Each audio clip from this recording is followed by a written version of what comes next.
Thank you very much, Madam Speaker, and I rise today to speak on the amendment bill C-45 respecting the legalization of cannabis. I will be sharing my time with the member from Markham Unionville. Well, there's no question, Madam Speaker, that this Liberal government is intent on pushing this bill through despite numerous concerns voiced by experts, by law enforcement, by Canadians across this country, including school boards from coast to coast to coast. This is not a bill which should be forced through Parliament on a whim, as Parliament has spent many months studying the implication of this bill. Many concerns and problems with the bill have been brought forward, as we've heard continuously in the last hour or so in the House. It is critically important for all Canadians that this Liberal government work to resolve these problems, and that it listen to these concerns rather than try to push this bill through at all costs. The Senate, as we know, Madam Speaker, has returned C-45 to the House with 45 amendments, but this Liberal government has agreed on only 29 of them. It has no plans to resolve any of the problems which is still left to be unaddressed, and given its rejection of other crucial amendments. However, notably, the Liberals are refusing to allow provinces to determine on their own whether to ban cultivation of marijuana in individual homes. This is a big issue, Madam Speaker.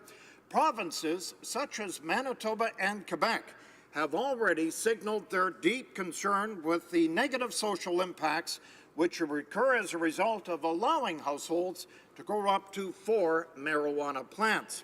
These provinces have concerns, and they want to be able to have the power to ban homegrown marijuana cultivation, but this Liberal government has blatantly ignored these concerns and has said absolutely not. Most of the medical groups and the police services which have appeared before the House of Committees studying this bill have said that they are against the provision in C-45 to allow homegrown marijuana. Even if these households contain small children, even if this provision allows organized crime to exploit homegrown marijuana production, and even if the police have said that they will be in serious difficulty in monitoring that people are growing no more than 4 plants in their homes. This Liberal government has said no to those provisions. The Liberals have shown that they care more about pushing through this bill as soon as possible than they care about public safety or about fixing the significant flaws in this bill. This action is totally unacceptable, Madam Speaker, and it also demonstrates clearly that the Liberals have their priorities backward. I spoke to many real estate people in my province of Saskatchewan, and actually on lobby day, many of them came through our offices here representing the Canadian real estate boards. They are also concerned. There are no landlord-tenant regulations to grow 4 plants in a home that maybe somebody is renting. This is something that needs to be discussed with the Canadian Real Estate Board, and it is yet to do so. You know, Madam Speaker, in March of this year, I spent 8 days touring various communities in Nunavut, and I've visited many schools, 8 or 9 on our trip, and that was really enjoyable. While I was meeting with the people of these communities, I heard many serious concerns with this bill and how it would negatively impact the well-being of these northern communities. We should say right off the bat, there are no health centers in Nunavut for people struggling with addictions. I heard time and time again there is not one facility in Nunavut that will handle addictions. So when you have a problem, you'll either be flown to Winnipeg or all the way to Montreal. These people want to stay in their communities, and yet they have no addiction facilities. Perhaps we should start there, Madam Speaker. Start with at least one addiction facility in Nunavut and work out from there. But no, this bill will pass, and we'll see the horrific incidents that will happen time and time again in Nunavut because of this. Well, they're taking no steps to mitigate the negative consequences that this bill will have in these communities. I found that firsthand when I toured each village up in Nunavut.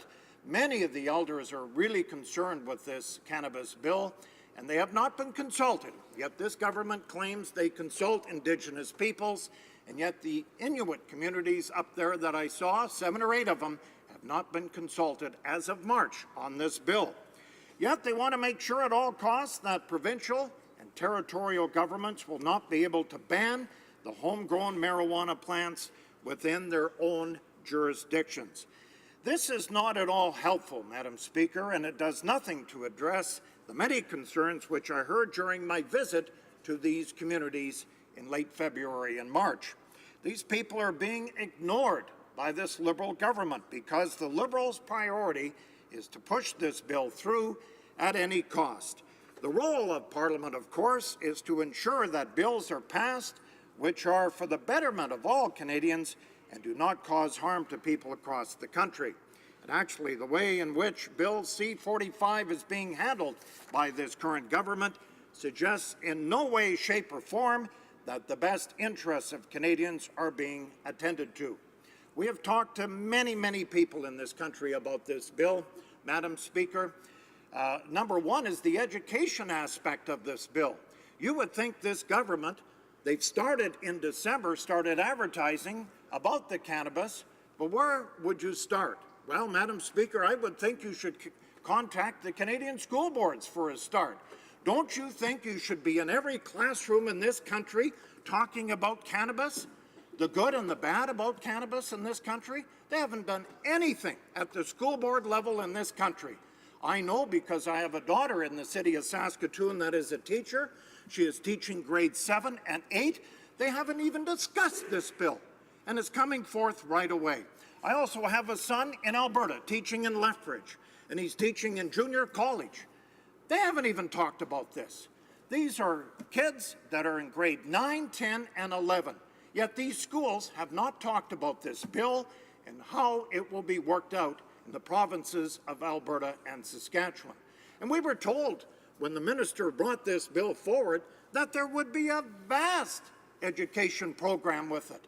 We've seen 1 or 2 ads on television, Madam Speaker, but get to the grassroots.